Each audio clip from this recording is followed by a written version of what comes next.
संगत जी, आज की साखी का शीर्षक है जैसी मेरे राम की इच्छा। कबीर जी कंधे पर सूत से बुने कपड़े का थान लादे हाट बाजार जाने की तैयारी कर रहे थे।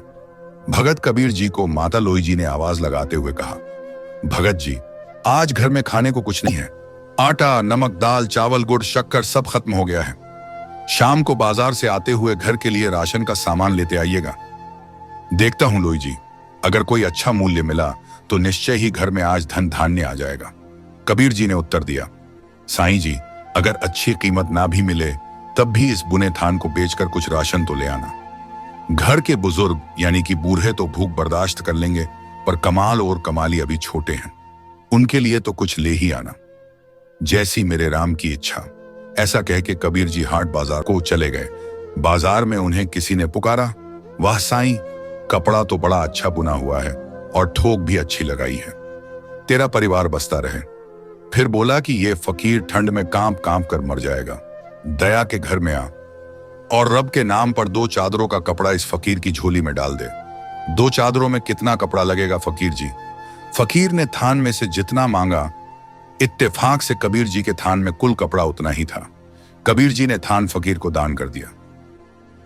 दान करने के बाद जब घर लौटने लगे तो उनके सामने अपनी मां नीमा, वृद्ध पिता नीरू, छोटे बच्चे कमाल और कमाली के भूखे चेहरे नजर आने लगे। फिर लोई जी की कही बात याद आ गई कि घर में खाने की सब सामग्री खत्म है, दाम कम भी मिले तो भी कमाल और कमाली के लिए कुछ ले आना। अब दाम तो क्या, थान भी दान जा चुका था। कबीर जी गंगा तट पर आ गए। सोचने लगे कि जैसी मेरे राम की इच्छा, जब सारी सृष्टि की सार खुद करता है, अब मेरे परिवार की सार भी वही करेगा। कबीर जी अपने राम की बंदगी में खो गए। अब भगवान कहां रुकने वाले थे। कबीर जी ने सारे परिवार की जिम्मेवारी अब उनके सुपुर्द कर दी थी। अब भगवान जी ने कबीर जी की झोंपड़ी का दरवाजा खटखटाया। कौन है? कोई है क्या बाहर? माता लोई जी ने पूछा। कबीर का घर यही है ना? भगवान जी ने पूछा। हाँ जी, लेकिन आप कौन? सेवक की क्या पहचान होती है भक्तनी? जैसे कबीर राम का सेवक, वैसे मैं कबीर का सेवक। यह राशन का सामान रखवा लो। माता लोई जी ने दरवाजा पूरा खोल दिया। फिर इतना राशन घर में उतरना शुरू हुआ कि घर के जीवों की घर में रहने की जगह कम पड़ गई। इतना सामान कबीर जी ने भेजा है? मुझे नहीं लगता।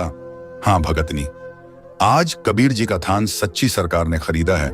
जो कबीर का सामर्थ्य था उसने भुगता दिया, जो मेरी सच्ची सरकार का सामर्थ्य है वो चुकता कर रही है। जगह और बना, भगत जी के घर में सब कुछ आने वाला है। शाम ढलने लगी थी। रात का अंधेरा अपने पांव पसारने लगा था। सामान रखवाते रखवाते लोई जी थक चुकी थी।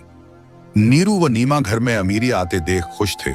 कमाल और कमाली कभी बोरे से शक्कर निकाल कर खाते, कभी गुड़ तो कभी मेवे देखकर मन ललचाते। वे झोली भर भर कर मेवे लेकर बैठे थे। उनके बाल मन अभी तक तृप्त नहीं हुए थे। कबीर जी अभी तक घर नहीं आए थे, लेकिन सामान आना लगातार जारी था। आखिर लोई जी ने हाथ जोड़कर कहा, सेवक जी, अब बाकी का सामान कबीर जी के आने के बाद ही आप लाना। हमें उन्हें ढूंढने जाना है। वो अभी तक घर नहीं आए। वो तो गंगा किनारे सिमरन कर रहे हैं, भगवान बोले। नीरू, नीमा, लोई जी कमाल और कमाली को ले गंगा किनारे आ गए और कबीर जी को समाधि से उठाया।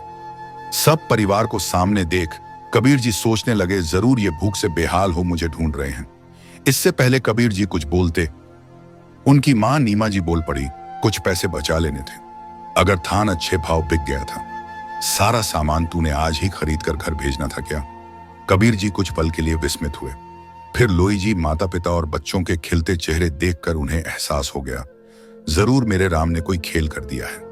लोई जी बोली, जिसको आपने थान बेचा वो तो सामान घर में फेंकने से रुकता ही नहीं था। पता नहीं कितने वर्षों तक का राशन दे गया। उससे मिन्नत करके रुकवाया, बस कर बाकी कबीर जी के आने के बाद उनसे पूछकर कहीं रखवाएंगे। कबीर जी हंसने लगे और बोले, लोई जी, वो सरकार है ही ऐसी, जब देना शुरू करती है तो सब लेने वाले थक जाते हैं। उसका दिया कभी खत्म नहीं होता। अगर हमारा अपने गुरु पर पूर्ण विश्वास है तो वह कोई कमी नहीं रहने देता। बात है तो विश्वास की, कि हम अपने गुरु पर कितना विश्वास करते हैं और उसके बताए हुए मार्ग पर कितने दृढ़ निश्चय से चलते हैं। जब हम पूर्ण विश्वास करके उसके बताए रास्ते पर चलते हैं तो वह भी हमें कोई कमी नहीं होने देता, हमारी झोलियां भर देता है। हमें तो मालिक का शुक्रिया अदा करना चाहिए कि मेरा तो भला उसी में जो मेरे राम की इच्छा